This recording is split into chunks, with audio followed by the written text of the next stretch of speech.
저희가 준비한 2위입니다.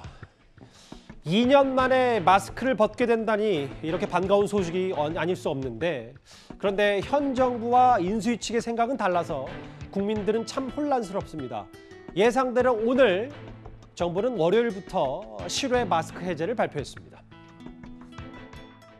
봄 기운이 무르익는 가운데 우리 방역 상황, 또 의료 상황은 확실히 안정세를 찾고 있습니다.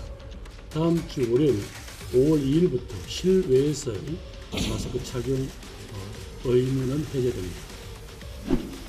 지금 현재 현 정부의 실적으로 실외 마스크 해제를 하겠다고 발표한 것은 너무 좀 성급한 판단이 아닌가, 오히려 현 정부의 공을 돌리려고 하는 것이 아닌가 하는 우려가 있다는 점 말씀드리겠습니다.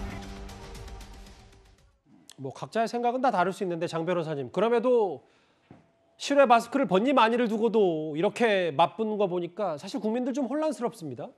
네, 그렇습니다. 일단 우리가 방역에 있어서만큼은 정치가 개입해서는 안 된다라는 것에서 모두 동의하실 것입니다. 사실 안철수 위원장이 오늘 한 얘기 중에 저는 의미 있게 들었던 것이 현 정부의 공을 돌리려 하는 거 아니냐. 그 얘기는 뒤집어 말하면 안철수 위원장이 5월 하순에 실외 마스크를 해제해서 공을 가져가려고 했던 것이냐, 이렇게 반문할 수 있는 것이거든요. 사실 그렇게 말씀하시면 안 될 것 같고, 지금 현재 정부는 이제 사회적 거리두기가 해제가 되고 나서 어떤 유행의 감소성이 감소가 계속되고 있고 지표도 좋아지고 있으니까 해제를 하는 것이 맞다라고 보는 것이고, 인수위의 권고를 받아들여서 5월 말에 하면 오히려 그것이 더 정치 방역 아닌가라는 비난을 받을 수 있는 것이거든요. 그런 측면에서 본다면 정치적인 개입을 다 빼놓고 방역의 측면에만 좀 집중하셨으면 좋겠다라고 생각합니다. 물론 안철수 위원장이 방역 전문가는 아니더라도 의사 출신이기 때문에, 박미영 대변인, 현 정부의 공을 돌리라고 지금 실외 마스크를 다음 주 월요일에 하는 것이다. 이 발언도 안 위원장도 분명히 뭔가 근거는 있게 얘기하는 이유가 있을 텐데요. 네, 그러니까 명백한 정치 방역이라고 생각을 하는데요. 선거 때도 마찬가지였죠. 확진자 수와 치명률 같은 어떤 과학적인 고려 없이 매주 선심 쓰듯이 어떤 표 몰이를 하듯이 방역 지침을 완화해 왔거든요. 지금도 사실 대통령 임기가 열흘 남짓밖에 남지 않았습니다. 지금 방역 지침을 바꿔서 어떤 문제가 생긴다면, 확진자가 폭증한다면 그 책임은 누가 지겠습니까? 당연히 다음 정부에서 지게 될 것인데요. 그렇다면 이 결정권과 관리할 수 있는 권한도 마땅히 다음 정부에서 결정할 수 있어야 되는데, 또 선거 임기를 열흘밖에 남기지 않고 선심 쓰듯이 우리가 마스크로부터 국민들을 해방시켰다라는 식의 결정을 내리는 것이 좀 굉장히 부적절하다라고 생각합니다. 그러니까 박 대변인 말씀은 이런 건 더 보수적으로 생각해서 벗는 조치를 하는 건 쉬워도 다시 쓰는 조치를 하는 건 어렵기 때문에 맞습니다. 좀 신중하게 생각해야 된다는데 안 위원장의 말이다, 이 말씀을 하신 겁니까? 네, 지금 당장 확진자 수가 아직도 몇만 명이 되고 있지 않습니까? 이런 상황에서 마스크 해체를 해봤자 국민들께서는 여전히 마스크를 차고 다니실 확률이 크거든요. 그렇기 때문에 확진자 수 추이나 어떤 과학적 근거를 가지고 추진을 해야 될 사안을 그렇지 않았기 때문에 정치 방역이라고 표현하신 것이 적절했다, 그렇게 생각합니다. 두 분 말씀은 좀 다릅니다. 일단 이런 정치 방역 비판이 인수위 쪽에서도 나오니까 오랜만입니다. 정은경 질병관리청장이 이런 반박을 했는데 한번 들어보겠습니다. 실외 마스크 해제에 대해서는 원론적으로 또는 필요성에 대해서는 다들 공감하신다라고 판단하고 있습니다. 다만 시기나 방법에 대한 그런 견해의 차이가 있을 수는 있다고 보고 있습니다. 실외 마스크 방역 조치에 대해서는 이걸 이제 정치적으로 판단하지는 않았습니다. 미국은 작년 5월부터 이미 해제된 실외 마스크고, 유럽도 그렇고, 근데 일본은 아직 정부가 밖에서도 마스크 써라라고 얘기하는데, 그래서 또 일부 전문가들이 이 얘기를 하고 있더라고요. 그러니까 실외 마스크는 전파 우려가 많이 없기 때문에 이 조치는 사실 현 정부에서 늦은 거다, 이런 표현까지 좀 쓰는 데도 있습니다. 그렇습니다.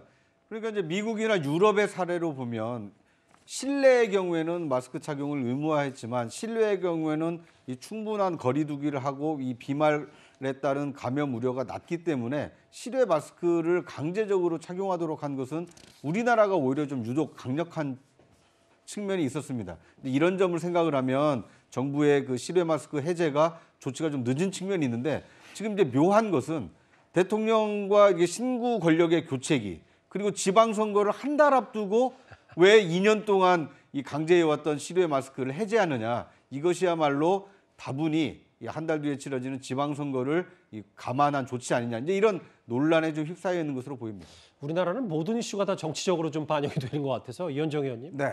전문가들 의견도 좀 다르더라고요. 김우주 교수는 실외 마스크 의무화는 과학적 근거가 없다. 뭐 현 정부의 조치는 적당하다는 표현도 썼는데 엄중식 교수 생각은 좀 다릅니다. 현재도 오미크론 초기 정도 확진자가 발생하니까 일단 5월 하순에 결정하자는 안철수 위원장의 입장이 맞다. 전문가들 얘기도 좀 다르니까 뭐 인수위나 청와대 혹은 보건당국의 생각도 좀 다른 것 같고요. 그러니까 같은 전문가들의 의견을 듣는데 이렇게 참 양쪽의 의견이 너무 달라서 제가 전문가가 아니기 때문에 어떤 판단을 할지는 모르겠지만 하나의 변수는 있는 것 같습니다. 그건 뭐냐면 6월 1일 지방선거가 있으면 이제 공식 선거운동이 곧 들어가지 않습니까? 예. 그러면 야외 집회가 많을 거예요. 예를 들어서 유세도 많고. 자, 지금 이제 보통 상황 같으면 아마 이제 이 마스크를 실내에서 이제 모이지 않기 때문에 벗는 게 저는 뭐 필요하리라 봅니다. 그런데 지금 상황을 보면 이 선거 기간, 아시겠지만 대선 기간 동안 사실은 이제 많은 후보들이 오미크론에 걸리고 뭐 어려움이 있었지 않습니까? 그렇다면 지금 이제 이 나머지 지금 방역들은 다 풀렸거든요. 예. 지금 뭐 이 식당 같은 경우에 지금 뭐 그 일체 없고 요즘 뭐 이 열검사도 하지도 않고 다 풀렸습니다. 그러니까 이게 마지막 보루거든요. 아시겠지만 이 마스크는 정말 이 오미크론 사태, 즉 이제 이거의 마지막 보루격인데 저는 그래서 아니 지방선거 끝나고 나서 벗으면 어떨까라는 솔직히 생각을 해봤어요. 왜냐하면 지방선거 때 후보들이 너무 많습니다.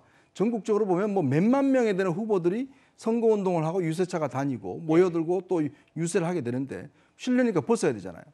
그러면 이게 예를 들어서 거기서 확증이 터지면 누가 책임질 것이냐 하는 문제가 생기는 그러니까 거예요. 이현정 의원님 말씀은 이게 전파를 얼마나 막냐 아니냐의 문제가 아니라 국민들에게 심리적으로 조금 뭐 코로나에 대해서 잘못된 신호를 줄 수 있다 뭐 이런 말씀이시죠. 그렇죠. 예를 들어서 지금 국민들이 밖에서 벗어야 된다 그러면 밖에 나갔다가 안에 들어올 땐 쓰고 이런 어떤 경각심 자체가 흐트러지기 때문에 지금 그래도 이제 코로나가 한 5만 명 정도 매일 걸립니다. 예. 아직도 중증 환자 있고 사망자들이 여전히 100명 단위가 있어요. 그렇다면 저는 이 지방선거 끝나고 나서 우리가 종합적 판단해서 하는 것도 저는 방법인데 굳이 정부가 이렇게 빨리 하는 것은 아마 이제 추정하기로는 결국 이제 우리가 마스크 시작했으니까 우리가 끝내겠다. 아마 그런 의도가 있는 것 같은데 글쎄요. 저는 질병관리청장께서 이런 사회적 상황, 이 우리가 지금 그냥 단순한 상황이 아니지 않습니까? 선거가 곧 있으면 지방선거가 이제 공식 선거한다게 들어갑니다. 예. 이런 것들도 좀 감안해서 결정하시는 게 어떨까 그런 제의를 드리고 싶습니다. 실외 마스크 해제를 두고도 지금 신구 권력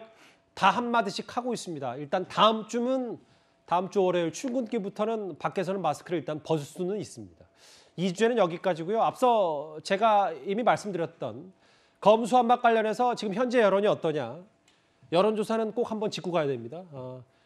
검수완박 반대 52%, 찬성 37%, 4월 13일 기준 얘기인데 일단은 이 여론조사 결과 있음을 한번 저희가 말씀드리고 인용을 해보도록 하겠습니다.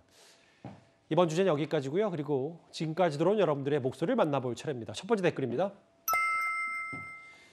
정경심 전 교수 사면하라면 사문서 위조범 다 풀어줘야 된다 이런 의견을 주셨고요. 예. 그렇게 남편 월급으로 알뜰살뜰 살았는데 왜 비공개인 건가요? 김정숙 여사 뭐 비판하신 분도 있습니다. 예. 청와대는 왜 법원의 판결을 무시하나요? 왜 불복하냐 뭐 이런 말씀을 하신 것 같고요. 오래 살아야 되겠다. 15년 뒤에 확인하려면 그러니까 비공개 조치에 대해서 나중에 꼭 확인하고 싶다. 뭐 이런 의견 주신 것 같습니다. 마지막 볼까요? 안민석 의원은 확실한 증거를 갖고 와라. 정유라 씨 관련 얘기인 것 같습니다. 오늘도 댓글 5개 모두 감사드립니다. 댓글까지 만나봤습니다.